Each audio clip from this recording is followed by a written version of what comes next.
شروع اللہ کے پاک نام سے جو بڑا مہربان اور نہایت رحم کرنے والا ہے۔ 3 قسم کی عورتوں پر روزہ رکھنا جائز نہیں۔ ناظرین، یہاں 3 عورتیں کسی بھی حال میں رمضان کے مہینے میں روزہ نہیں رکھ سکتی۔ اگر ان میں سے کسی عورت نے روزہ رکھ لیا تو یاد رکھیں ایسی عورت کا روزہ کبھی نہیں ہوگا۔ ایسی عورت کو اللہ تعالیٰ کی طرف سے سخت عذاب ہوگا۔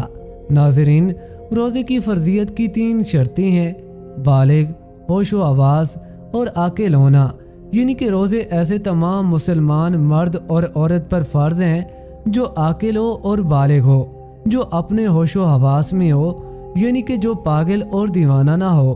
ایسے تمام مسلمان مرد اور عورت پر رمضان کے روزے فرض ہیں۔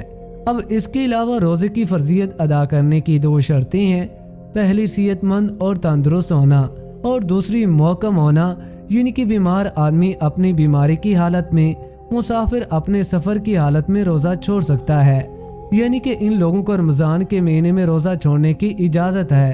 مگر یاد رکھیں اگر ایسے شخص رمضان کے مہینے میں روزہ رکھنا چاہیں تو رکھ سکتے ہیں اور ان کا روزہ قبول ہو جائے گا، لیکن اگر نہ رکھیں تو ان کو کوئی گناہ بھی نہیں ہوگا، یہاں بعد میں ان روزوں کی قضا کر سکتے ہیں۔ لیکن یہ 3 عورتیں ایسی ہیں جن کا رمضان کے مہینے میں روزہ رکھنا حرام ہے، یعنی کہ ان 3 عورتوں کا روزہ رکھنا جائز نہیں ہے۔ اگر ان عورتوں نے رمضان کے مہینے میں روزے رکھ لیے تو ان کا روزہ تو کسی بھی حال میں نہیں ہوگا، بلکہ ان کو اللہ کی طرف سے سخت عذاب بھی ہوگا۔ نمبر 1، سب سے پہلی عورت وہ ہے جو حیض کی حالت میں ہو۔ ایسی عورت کا رمضان کے مہینے میں روزہ رکھنا حرام ہے، مگر ایسی عورتیں بعد میں قضا کریں، وہ رمضان کے مہینے میں بول کر بھی روزہ نہ رکھیں۔ اگر کوئی عورت حیض کی حالت میں روزہ رکھ لیتی ہے تو اس کا روزہ قبول نہیں ہوگا۔ حدیث شریف میں ہے کہ حالت حیض میں عورت روزہ نہیں رکھے گی، اور حیض کی مدت ختم ہو جانے کے بعد ان پر ان دنوں کے روزوں کی قضا واجب ہے، جیسا کہ حضرت عائشہ صدیقہ رضی اللہ تعالی عنہا فرماتی ہیں کہ حضور نبی کریم صلی اللہ علیہ وآلہ وسلم ہمیں حالت حیض سے پاک ہونے پر روزوں کا حکم فرماتے۔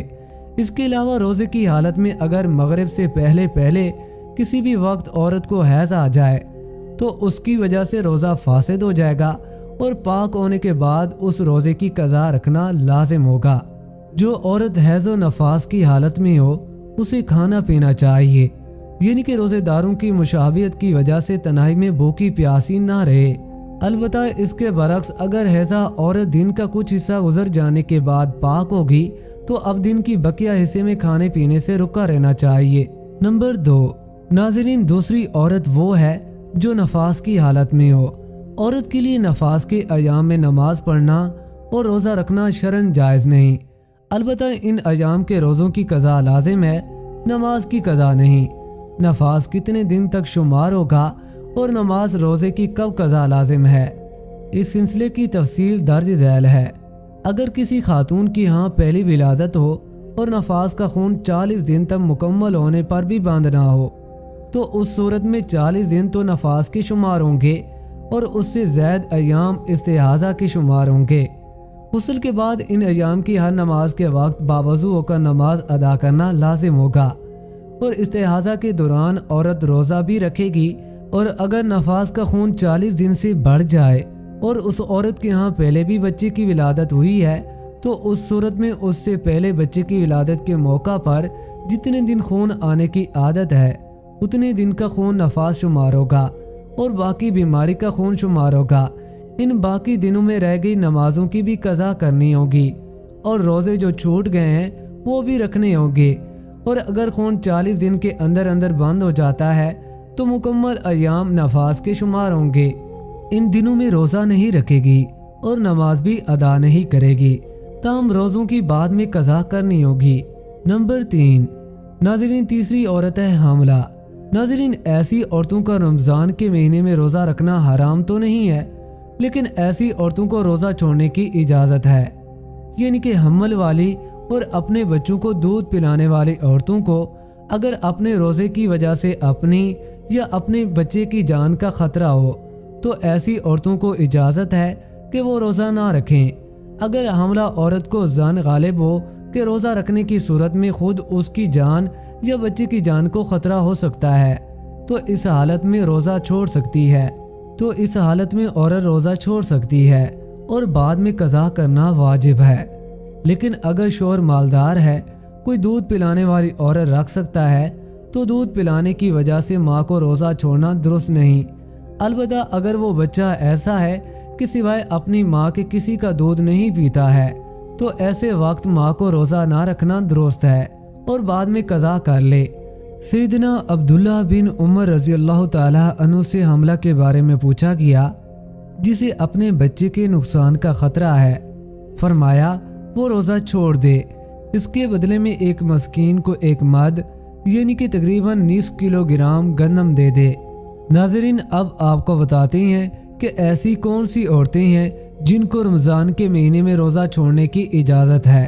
نمبر 1، اگر کوئی عورت سفر کی حالت میں ہو یا بیماری کی حالت میں ہو یا پھر اپنے بڑھاپے کی وجہ سے اتنی کمزور ہو گئی ہو تو اگر اس نے روزہ رکھ لیا تو اس کی جان جانے کا خطرہ ہو سکتا ہے، تو ایسی عورتوں کے لیے روزہ چھوڑنے کی اجازت ہے۔ مگر ایسی عورت کو چاہیے کہ اگر وہ بعد میں صحت مند اور تندرست ہو جائے تو وہ ان روزوں کی قضا کرے۔ اگر بعد میں وہ پھر دوبارہ صحت مند نہ ہو سکی تو اسے چاہیے کہ وہ ان روزوں کا کفارہ ادا کرے، اور کفارہ یہ ہے کہ ہر روزے کے بدلے میں کسی مسکین کو 2 وقت پیٹ بھر کر کھانا کھلایا جائے۔ نمبر 2، اگر کسی عورت کو روزے کی حالت میں سانپ نے ڈس لیا ہو، اس کی جان جانے کا خطرہ بن گیا ہو، تو ایسی عورت کو بھی حکم ہے کہ وہ اپنے اس روزے کو توڑ سکتی ہے، اس کو کوئی گناہ نہیں ہوگا، لیکن بعد میں جب وہ صحیح ہو جائے تو اس روزے کی قضا کرے۔ نمبر 3، عورت حیض سے پورے 10 دن اور 10 رات میں فارغ ہو گئی، اب اس کو چاہیے کہ وہ اگلے دن کا روزہ رکھ لے، اور اگر کم دنوں میں پاک ہو گئی اور اگر صبح ہونے میں اتنا وقت باقی ہے کہ اس کے پاس نہا دھو کر تھوڑا وقت بچے گا تو اس کو چاہیے کہ وہ روزہ رکھ لے۔ دین اسلام نے دنیا کے ہر خطے میں رہنے والے عاقل، بالغ اور مسلمان مرد اور عورت پر ماہ رمضان کے روزے فرض کیے ہیں۔